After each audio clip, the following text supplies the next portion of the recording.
안녕하십니까. 고종환 TV를 진행하고 있는, 그리고 한양대 부동산융합대학원의 특임교수로 있는 고종환 한국자산관리연구원장입니다. 오늘은 앞 시간에 예고해 드린 것처럼 내년까지 공급 부족, 수급 불균형으로 집값이 오를 확률이 높다. 물론 집값이 오른다는 얘기는 그 이전에 전세값과 집값이 동시에 오른다는 것을 좀 전제로 하고 있습니다. 부동산 경제학은 상당히 흥미로운 연구 결과를 내놓고 있는데요. 전세값이 오르면, 그러니까 임대료가 오르면 반드시 집값은 오른다, 이렇게 되어 있습니다. 그런데 집값이 오른다고 전월세 가격, 전세는 우리나라만 있지만 주택 임대료가 오를까요? 이 부분은 늘 그렇다고 말하고 있지는 않아요. 좀 흥미롭죠. 그러니까 집값이 오르면 집주인들은 전월세 가격을 올리고 싶어 한대요. 근데 그 시장의 상황에 따라서 다르다. 왜냐하면 집값이 오르면 세금이 오르잖아요. 종부세나 재산세나. 그러니까 이걸 세입자에게 전가하고 싶은데, 전가하고 싶다고 전가가 되는 건 아니죠. 그래서 또 집값이 오르는 이유는 굉장히 많아요. 지금은 공급 부족으로 오르지만 부동산 경기가 좋을 때도 오르고, 금리가 내릴 때도 집값은 오를 수 있고, 지역이 변화하면 또 집값은 오를 수 있고. 그래서 집값은 사실은 오늘 드리고 싶은 말씀이, 이 전세값이 오르면 집값이 오른다. 두 번째는 부동산은 토지와 건물로 구성되어 있기 때문에 아파트도 땅값이 오르면 결국 집값이 올라요.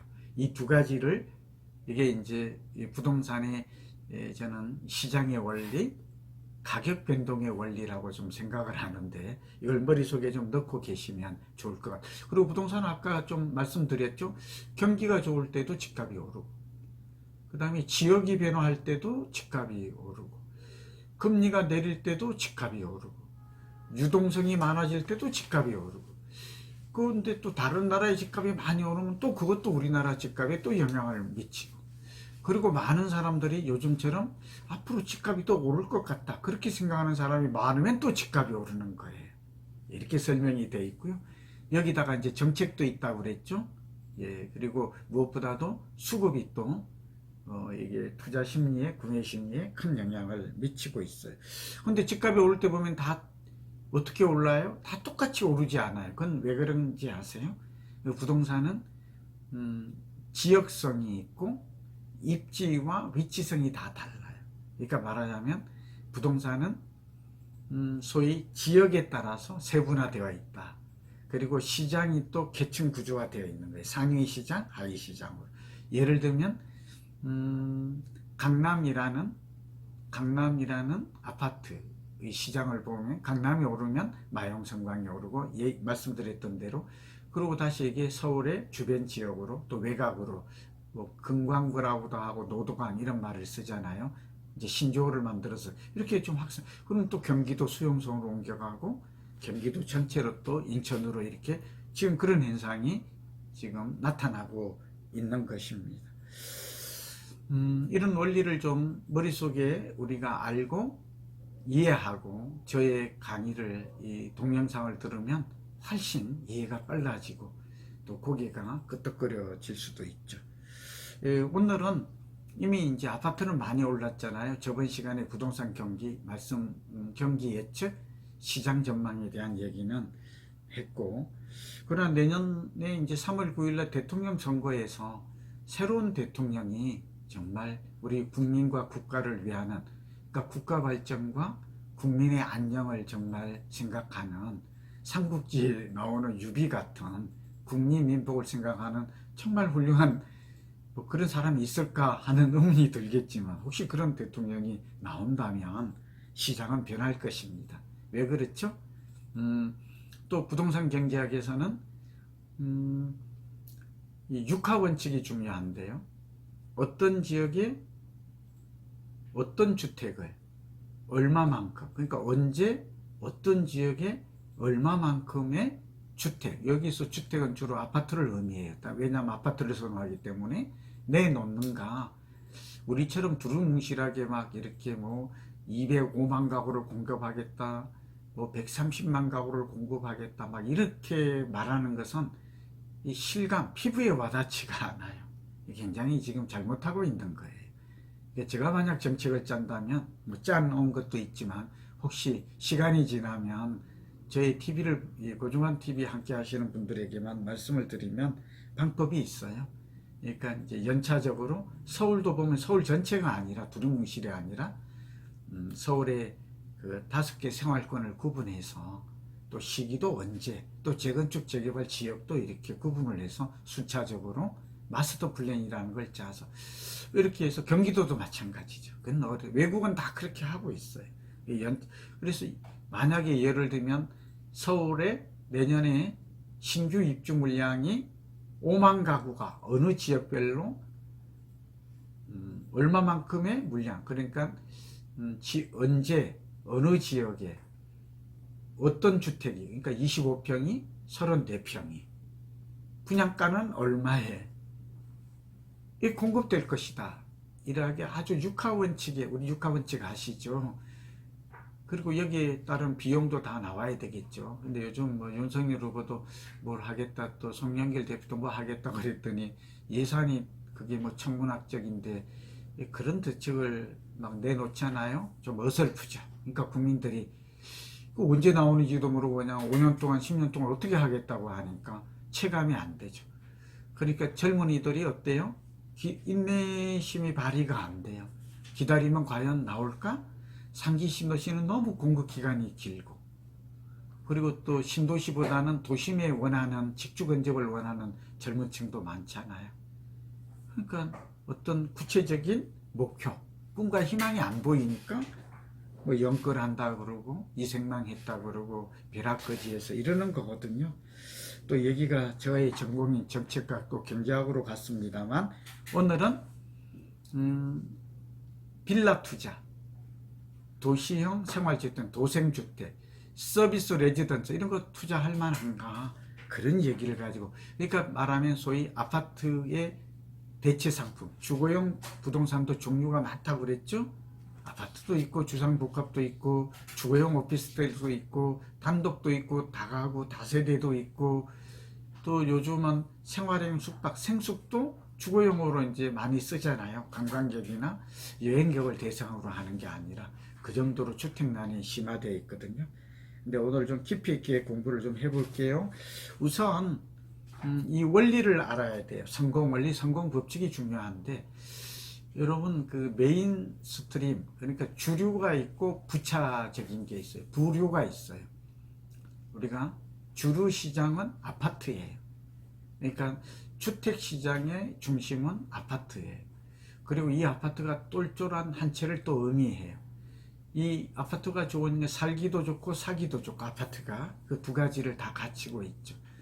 그리고 이제 그 아파트인 경우는 뭐 누가 뭐래도 이걸 대체할 수 있는 다른 주거 상품이 존재하지 않아요. 그래서 아파트의 인기는 10년, 20년 정도는 지속될 거라고. 그리고 한국의 이 아파트는 다른 나라에 이 사례가 없어요. 아주 독특해요. 박정희 대통령 때 만들었지만 계속 진화한 것이거든요. 그리고 살아본 사람이 누구나 다 아파트보다 더 살기 좋은 주거 상품, 주거 유형을, 공간을 찾기는 어렵다. 뭐 말 안 해도 이제 이쯤에서 이해할 거예요. 근데 문제는 아파트가 없어요. 그래서 어떻게 될까? 여러분 여기서 굉장히 주의해야 될 게 있어요. 아파트의 대체제로 주거용 오피스텔이 뜬다, 빌라가 뜬다, 이 말은 올바른 해석이 아니에요. 놀랐죠? 대체 상품이 아니에요. 언론에 나와 완전 대체가 아니에요. 이 완전 대체란 어떤 상황인가? 이동이 자유로워야 돼요. 두 번째는 거주하는 사람들의 소득 수준, 교육 수준, 직업 수준이 비슷해야 돼요. 무슨 말일까요? 우리 동네에 아파트 살다가, 그러니까 압구정을 예를 들게요. 잠실도 마찬가지고. 현대 아파트 살다가 빌라에 살다가 살기도 하고, 또 오피스텔로 이동도 하고, 생활형 도시형 주택으로 이동도 하고, 다가구로 이동을 하고, 이런 일이 벌어진다면 단독으로 이거는 대체성이 있는 거예요.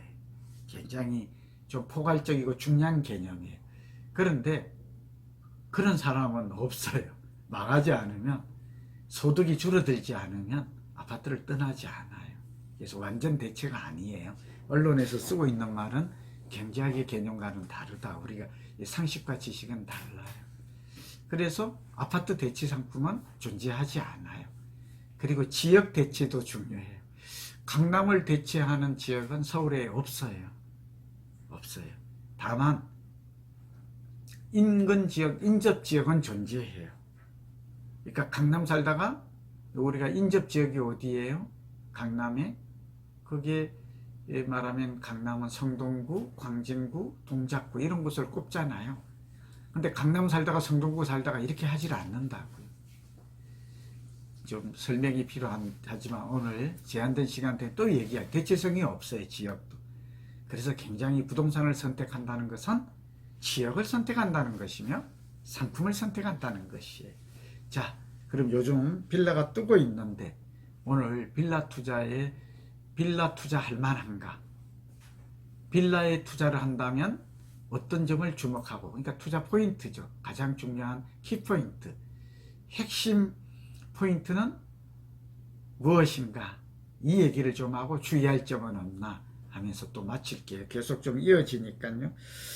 두 번째, 이 빌라는 성격이 아파트 대체 상품이 아니에요. 그런데 부동산에는 이런 이론이 있어요. 어느 지역이, 그러니까 상위 지역, 상위 시장이 오르면 차상위 시장이 같이 올라요.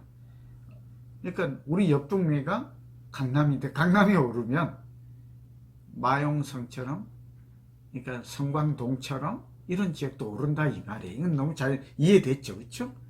주식도 이러잖아요. 삼성전자가 오르면 삼성전자와 유사한 블루칩이 오르면 엘로칩도 오른다. LG전자도 오를 수 있다. 이런 원리와 같은 거예요. 그게 인접성 이론이라고도 하고 인근 지역 이론으로도 설명이 가능해요. 예, 그리고 또 하나가 아파트가 오르면 아파트의 완전 대체는 아니지만 차상위자가 선호하는 그 지역도 세분화되고 그러니까 상품도 시장이 형성되어 있다고 그러죠. 빌라 시장으로 이동을 해요. 전세 살 것인가? 빌라를 사가지고 주거 안정적인 주거를 꾀할 것인가? 그리고 아파트가 오른다는 얘기는 결국은 땅값이 올라갔다는 얘기고, 이건 전세가가 땅값이 올랐다는 얘기고 매매 가격이 올랐다는 거죠. 항상 전제를 하고 좀 이해를 하세요. 그러면 굉장히 쉬워요. 내가 이 어떤 변화가 주변에 아파트가 오른다는 거, 그 인접 지역에 빌라의 가격이 오른다는 거예요. 그냥 오른다가 아니라 빌라의 전세 가격과 빌라의 땅값도 오른다라는 가정 전제가 깔려 있어요. 이걸 가치의 변화라고 그래요. 이해되셨죠? 입지가 변화한 거예요. 입지는 토지 가치예요. 그리고 어쨌든 전세값이 오르면 집값이 오르고, 그거는 아파트도 그렇고 빌라도 마찬가지죠. 주거용 오피스텔이 오르는 것도 아파트가 올랐기 때문에요. 그리고 아파트가 올랐다는 것은 전세가가 집값이 올랐다. 이렇게 또 생각하면 얼마든지 활용이 가능하다. 그런 의미에서 근데 빌라의 가격은 아파트만큼 오르지 않아요. 이유가 뭘까요? 이유가 중요하죠. 그 얘기는 전세값과 땅값이 그만큼 오르지 않아요. 첫째, 내재가치 측면에서. 두 번째, 더 중요해요. 선호도가 달라요. 수요의 기반이 다르다고요. 아파트에 들어가는 수요는 굉장히 수요층이 광범위해요. 소득이 늘고 가는 근데 빌라에 들어가는 수요는 제한적이에요. 중저소득자죠. 그렇죠? 자금이 부족하고. 그래서 어떻게 되느냐? 굉장히 중요한데, 선호도가, 기호도 같은 말이에요. 두 번째는 여기 대체재가 많아요. 아파트를 제외한 빌라, 다가구, 주거용 오피스텔, 단독, 조그마한 단독도 있을 수 있죠. 이런 것들은 결국 어때요? 대체재가 많아요. 대체 가능해요. 아파트만 대체할 수 없다니까요. 완전 대체가. 그리고 세 번째가 뭐냐?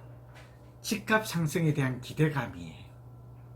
그러니까 수요 곡선이 제한적이고 수요 곡선이 이동을 할 때 아파트 가격은 수직 상승한다. 그러니까 인구 증가, 소득 증가, 아파트는 여기에 선호도가 증가하고 있고 여기에 대체할 상품이 없어야 돼요.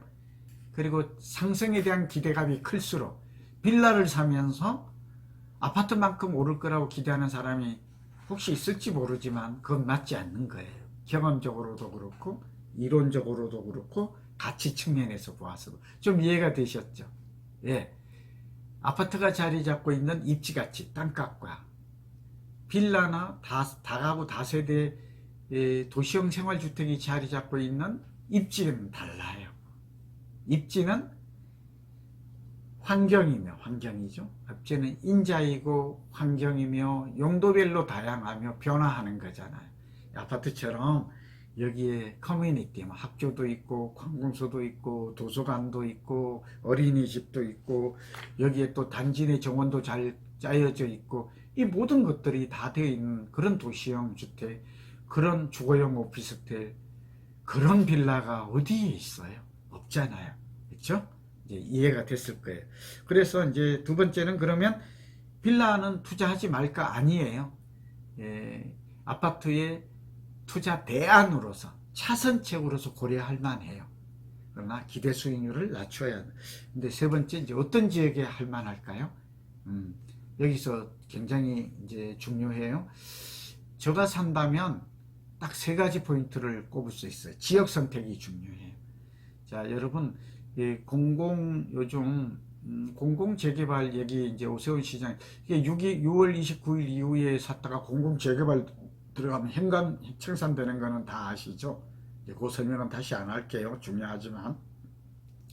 그런데 그거는 참 억울해요. 될지 안 할지 모르지만 다시 첫 번째 제가 한다면 저는 도심권의 빌라는 사도 돼요. 도심권도 1차 도심권, 2차 도심권, 3차. 1차 도심권은 어딘지 아시죠? 광화문과 용산과 서울역을 그냥 광화문을 포함할게요. 청량리와 여기 삼성동까지 이렇게 좀 연결을 해보면 이게 진짜 노른자이에요. 굉장히 중요해요. 여기에 낡은 지역일수록 사실은 좋겠죠. 근데 공공재개발이 되면 현금 청산이 대상이 될 수 있다는 점은 좀 유의해야 됩니다. 네. 그렇게 보면 너무 낡은 주택, 그러니까 뉴타운 후보지였던 곳들을 고르는 것은 현금 청산 대상이 될 수 있어요. 조금 주의하고요. 장기적으로. 두 번째는 GTX ABCD 신안산선 이렇게 여기 이제 교통이 사각지대였다가 여기 많이 들어설수록 좋겠죠.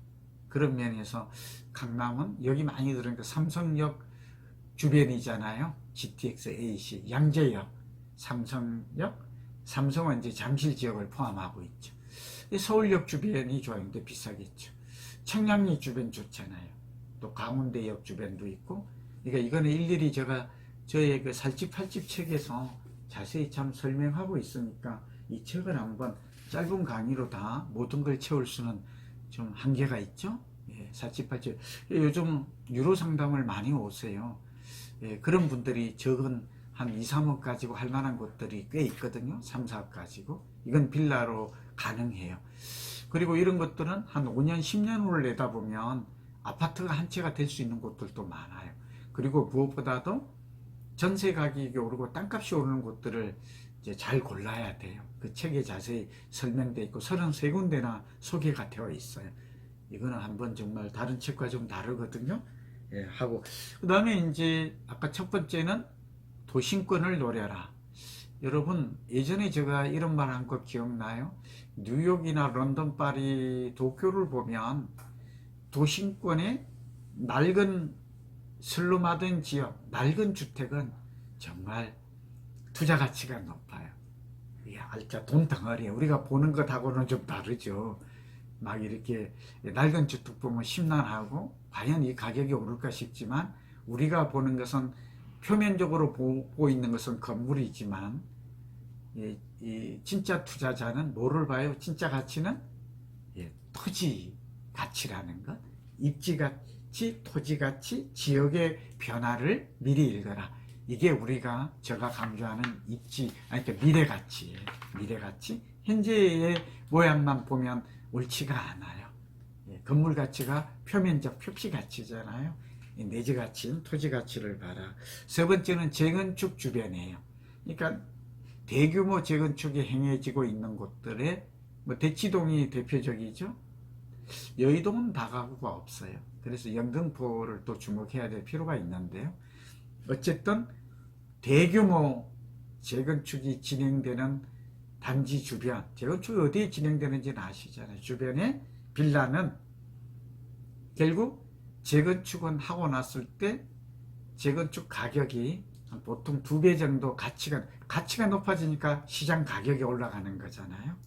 그리고 새 아파트일수록 이런 얘기 기억났죠? 책에도 썼지만 이 토지 가치가 주변 다른 아파트에 비해서 상승하는 경우가 보통이에요. 예를 들면 신반포 아쿠로 리버팍이 대표적이에요. 리버팍의 새 아파트의 땅값은 거의 2억 5천을 넘어서고 있어요. 근데 주변의 땅값은 2억 원이 안 되고 있는 곳들이 있거든요. 그러니까 건물이 새 것일수록 토지 가치가 높게 반영이 되죠. 그러니까 새 건물로 바뀔 새 아파트로 탈바꿈하면 대규모 재건축 옆에 있는 바로 가까울수록 좋겠죠. 이거는 이주 수요를 받아줄 수도 있고, 그렇죠? 세입자들이 이제 이주가 했을 때 멀리 못 가니까. 두 번째는 재건축이 완공이 되었을 때는 재건축 아파트의 건축비는 딱 제한되어 있잖아요. 500만 원 평당 600으로. 결국 가격이 오른다는 건 땅값이 오른다는 것인데 그 옆에 인접해 있는 이건 네이버ಹು드 이 다세대 다가구도 결국 전세값이 오르고 땅값이 올라서 같이 오를 동반 상승할 가능성이 몹시 높아요. 여러분 오늘 굉장히 중요한 거 배우셨어요. 원리를 배우고 나면 나머지 얘기는 객관적이고 부수적이고 본질적이 아니에요. 이게 부동산 과학, 부동산 경제학, 도시 경제학이 우리에게 알려주는, 저는 이것을 한양대에서 석박사 과정을 강의하잖아요. 정말 이 말만 제가 훌륭하고 똑똑하다 자화자찬이 아니에요. 이 원리만 알면 자신 있게 투자해도 된다. 그렇지 않으면 생각보다 여러분 지금 현재 지방 사람들이 이 인천이나 경기도 싼 빌라를 싹쓸이 한다고 그래요. 부동산 경기가 나빠지면 제가 말씀드렸듯이 이 블루칩에 해당하는 슈퍼 부동산, 슈퍼 아파트 이런 것들은 몰라도 굉장히 환금도 안 되고 어려움에 빠질 가능성이 몹시 높습니다. 이 빌라 투자, 주거용 오피스텔, 말하자면 도시형 생활주택, 생숙 투자, 옥석을 구분할 필요가 있고 또 투자 가치만 생각할 게 아니라 지금은 투자의 위험도 동시에 고려할 때다. 지금 부동산 경기는 고점 국면이고 거품이 쌓여가고 있고 새로운 정부가 정말 좋은 정부가 국가와 국민을 생각하는 정부가 탄생한다면 지금 이런 정책을 계속해서 해나가지는 않을 거다. 그런 기대감과 그럴 가능성이 많음을 말씀을 드립니다. 여러분 경청해 주셔서 고맙습니다. 건강하시고 행복하십시오.